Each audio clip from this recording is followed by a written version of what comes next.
आज की प्रेस वार्ता में स्वागत है। सबसे पहले तो मैं क्षमा प्रार्थी हूँ, थोड़ा देरी हो गया है, परंतु मेरा 2 दिन का छत्तीसगढ़ का प्रवास छत्तीसगढ़ की बहुत पुरानी नक्सलवाद की समस्या और नक्सलवादी क्षेत्र में, नक्सल प्रभावित जिलों में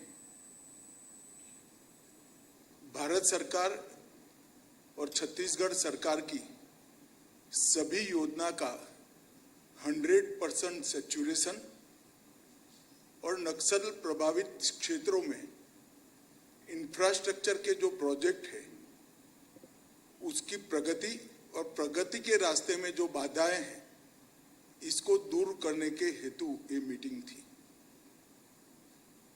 कल भी है। आज की मीटिंग में छत्तीसगढ़ से जुड़े हुए सभी राज्यों के डीजी और चीफ सेक्रेटरीज भी बुलाए गए थे, क्योंकि जब हम छत्तीसगढ़ की नक्सल समस्या को एड्रेस करते हैं तब पड़ोसी राज्यों का इकोसिस्टम भी इतना मजबूत होना जरूरी है। और मैं मानता हूं मित्रों कि अब समय आ गया है कि वामपंथी उग्रवाद की समस्या पर एक मजबूत रणनीति के साथ, रूथलेस रणनीति के साथ अंतिम प्रहार किया जाए। और आज की मीटिंग में गृह विभाग के मेरे साथी नित्यानंद जी, मुख्यमंत्री जी, उप मुख्यमंत्री जी, गृह सचिव, डीआईबी और भारत सरकार के सभी सीएपीएफ के डीजी उपस्थित थे। हम सबका मानना है कि ये वामपंथी उग्रवाद हमारे देश की लोकतांत्रिक व्यवस्था के लिए सबसे बड़ी चैलेंज है। विगत 4 दशक में वामपंथी उग्रवाद के कारण करीब करीब 17,000 लोगों की जान गई है। 17,000 लोग, चाहे वो नक्सल आंदोलन से जुड़े हुए युवा हो, चाहे सीएपीएफ के जवान हो, चाहे आम नागरिक हो, 17,000 लोगों का जान इस समस्या के कारण गया है। जब से केंद्र में नरेंद्र मोदी जी के नेतृत्व में भारतीय जनता पार्टी की सरकार बनी, इस समस्या को चैलेंज के रूप में स्वीकार किया गया, दोनों दृष्टि से। एक तो जिनके हाथ में हथियार है उनको हथियार छुड़ाने का प्रयास करना, और नहीं छोड़ते हैं तो उनको एंगेज करना, और दूसरा इस क्षेत्र में विकास का जो अभाव दिखाई पड़ता था, व्यक्तिगत विकास, गांव का विकास और क्षेत्र के विकास, ये 3 लिंब में ये पूरे क्षेत्र को विकास की दिशा में पूरे देश के अनुरूप एक स्तर पर लाना। और दोनों क्षेत्रों में, दोनों परिस्थितियों में बहुत अच्छा डेवलपमेंट हुआ है। मैं डिटेल आपको बाद में बताता हूं, परंतु आज भारत सरकार बस्तर से बीजापुर और दंतेवाड़ा से लेकर धमतरी तक पूरे क्षेत्र के विकास के लिए कटिबद्ध है और उसको वामपंथी उग्रवाद से मुक्त कराने के लिए भी कटिबद्ध है। कई अचीवमेंट हुए। 2022 में एक साल ऐसा आया कि जिसमें 4 दशक में पहली बार मृत्यु की संख्या 100 से नीचे गई। 2014 से 24 तक सबसे कम वामपंथी उग्रवादियों द्वारा की गई घटनाएं दर्ज की गई। टॉप 14 नक्सली लीडर्स को न्यूट्रलाइज किया गया है। इसके अलावे हमने वामपंथी उग्रवाद की जगह, इसकी विचारधारा की जगह विकास का विश्वास लोगों में जनरेट करने में भी हमने सफलता प्राप्त की है। हमने दो उद्देश्यों से काम किया। पहला, नक्सल प्रभावित क्षेत्रों में रूल ऑफ लॉ एस्टैब्लिश करने के लिए प्रयास करना, और दूसरा, जो विनाश सर्जित हुआ था, इसके कारण सर्जित हुई विकास की खाई को भरकर विकसित क्षेत्र बनाना। और मुझे हर्ष है कि कई राज्य 2019 से लेकर 24 तक नक्सल प्रभावित क्षेत्र के नाम से, तमगे से मुक्त हुए हैं। बिहार, झारखंड, उड़ीसा, आंध्र प्रदेश, तेलंगाना, मध्य प्रदेश और कमोबेश महाराष्ट्र भी, ये सारे राज्य, महाराष्ट्र का एक जिला छोड़कर, नक्सल समस्या से मुक्त हुआ है। मैं मानता हूं कि ये भारत सरकार का बहुत बड़ा अचीवमेंट है। मित्रों, एक प्रकार से इसकी आंकड़ों का विहंगावलोकन करें तो 2004 से 14 तक 16,463 घटनाएं हुई थी और 14 से 24 तक 7,744 हुई है, तो 53% घटनाओं की कमी आई। नागरिकों और सुरक्षा बलों की मृत्यु में पहले 10 साल में 6617 सुरक्षा कर्मी और नागरिक मृत्यु हुआ था।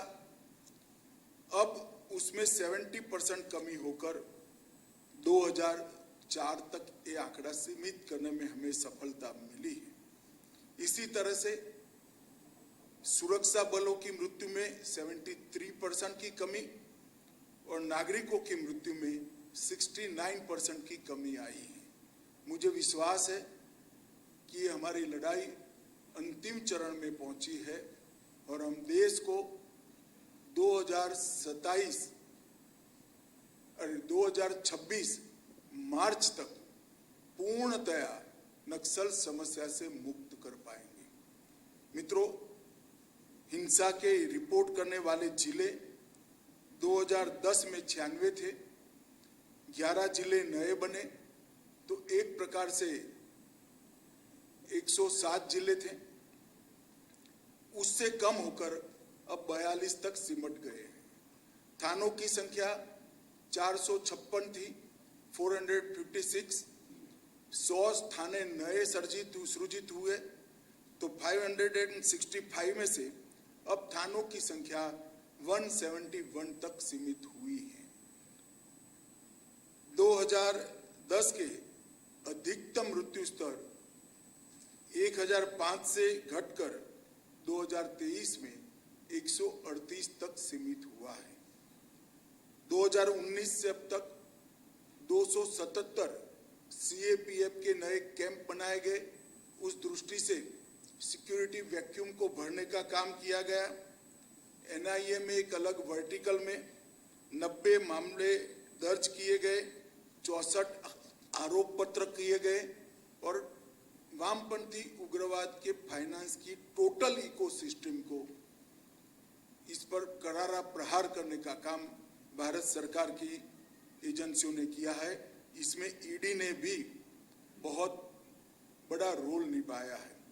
पिछले 1 वर्ष में एमएचए की एयर विंग को भी मजबूत किया गया। 14 पायलट्स और 3 इंजीनियर केवल वामपंथी उग्रवादी क्षेत्रों के लिए मुहैया कराए गए हैं। हेलीकॉप्टर की संख्या अलग है। छत्तीसगढ़ में नई सरकार आने के बाद मैं मुख्यमंत्री जी, उप मुख्यमंत्री और गृह मंत्री को हृदय पूर्वक बधाई देना चाहता हूं कि इन्होंने बड़ी शिद्दत से दोनों मोर्चों में बहुत अच्छा काम किया है। टोटल देश की बात करें जिसमें 90% हिस्सा छत्तीसगढ़ का है। 179 वामपंथी उग्रवादियों को न्यूट्रलाइज करने का काम अगस्त महीने तक हुआ है। 559 लोगों को गिरफ्तार किया गया, 540 ने आत्मसमर्पण किया है, 46 नए स्पेशल फोर्सेस के कैंप एस्टैब्लिश किए गए। इससे भी सिक्योरिटी वैक्यूम बहुत बड़ी मात्रा में भरा है।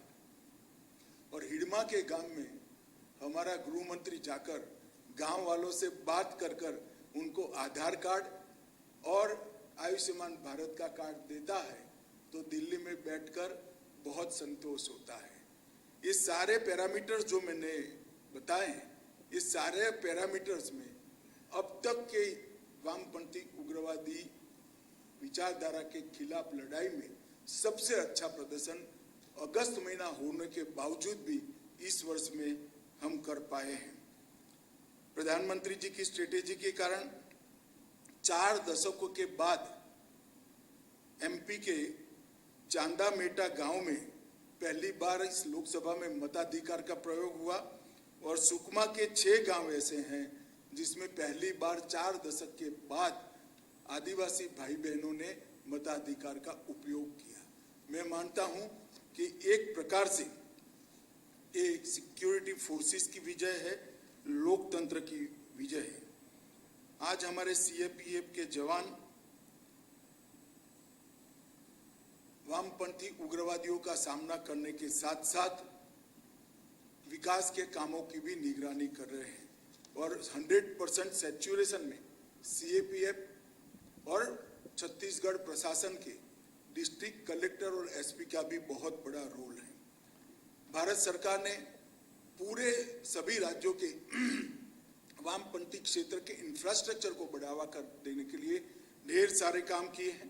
पिछले 10 सालों में 21,400 करोड़ रुपया और 15,300 टेलीफोन टावर लगाने की योजना रखकर इस पूरे क्षेत्र में जो कनेक्टिविटी का प्रॉब्लम है, जो आज के जमाने में बड़ा महत्वपूर्ण है, इसको रिजॉल्व करने का काम भारत सरकार ने किया है। सड़क संपर्क के लिए 21,000 करोड़ रुपया की लागत से टोटल 17,500 किलोमीटर की सड़कों को अप्रूव किया गया। उसमें से 11,500 किलोमीटर की सड़कों को समाप्त करने का काम भी भारत सरकार ने किया है।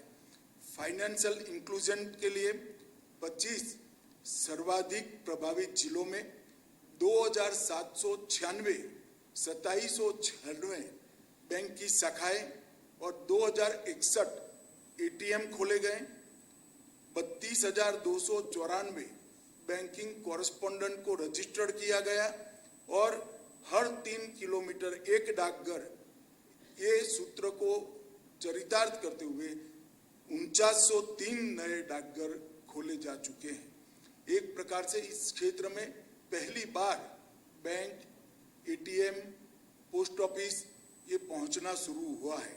कौशल विकास के लिए 48 आईटीआई खोलने का लक्ष्य रखा था, उसमें से 46 खोल दिए गए हैं। 61 कौशल विकास केंद्र एसडीसीएस स्वीकृत किए थे, उसमें से 49 बन चुके हैं और बाकी के 11 पाइपलाइन में है। तो एक प्रकार से 100% सिद्धि कौशल विकास के लिए भी मिली है। शिक्षा के लिए भी ढेर सारा काम किया है। पिछले 4 वर्ष में 165 एकलव्य विद्यालय खुले और 40 वर्षों में 38 खुले थे। इसकी कंपैरिजन में 4 वर्ष में 165 विद्यालय खुले हैं, 11 केंद्रीय विद्यालय और 4 नवोदय विद्यालय खुले हैं। आज की मीटिंग में छत्तीसगढ़ के मुख्यमंत्री जी ने कुछ फैसले भी लिए हैं जो वामपंथी उग्रवाद के लंबे समय के प्रभाव के कारण निरक्षर रह गए हैं, चाहे उनकी एज कोई भी हो। इनको साक्षर बनाने के लिए छत्तीसगढ़ सरकार और भारत सरकार का गृह मंत्रालय एक अभियान चलाएगा, ये तय हुआ है। तेंदुपत्ता की खरीदी में आमूलचूल हम परिवर्तन भी करेंगे और इसके साथ साथ एनआईए के तर्ज पर एसआईए बनाकर जो शुरुआत की है इसको और स्ट्रेंथी कर हम जो दोष सिद्धि का प्रमाण है उसको भी बढ़ाएंगे। इसके साथ साथ एक नए लुक के साथ सरेंडर पॉलिसी को भी छत्तीसगढ़ सरकार 1-2 महीने में भी घोषणा करेगी। मेरा सभी वामपंथी उग्रवाद में लिप्त हो या जुड़े हो सभी युवाओं से अपील है कि भारत सरकार इस क्षेत्र के विकास के लिए कटिबद्ध है। भारत सरकार आपके विकास के लिए कटिबद्ध है, आपके परिवार के विकास के लिए कटिबद्ध है। नई सरेंडर पॉलिसी को आप अच्छा प्रतिसाद दीजिए, हथियार छोड़िए और मोदी जी के नेतृत्व में जो विकास का एक रथ चला है, एक नया युग का आगाज हुआ है, इसको आप सभी मजबूती दीजिए। और मैं आशा करता हूं कि हमने जो लक्ष्य का तय किया है वह उस लक्ष्य के अनुसार ही पूरे छत्तीसगढ़ और पूरे देश को हम नक्सलवाद की समस्या से मुक्त कराएंगे। और अब आप सभी लोग जो सवाल पूछना है वो पूछ सकते हैं। एक सेकंड मेरे आने में जरूर देरी है, जाने में जल्दी नहीं करूंगा, डरे बगैर आराम से पूछिए। सबसे पहले मैं कहूँगा हरिभूमि के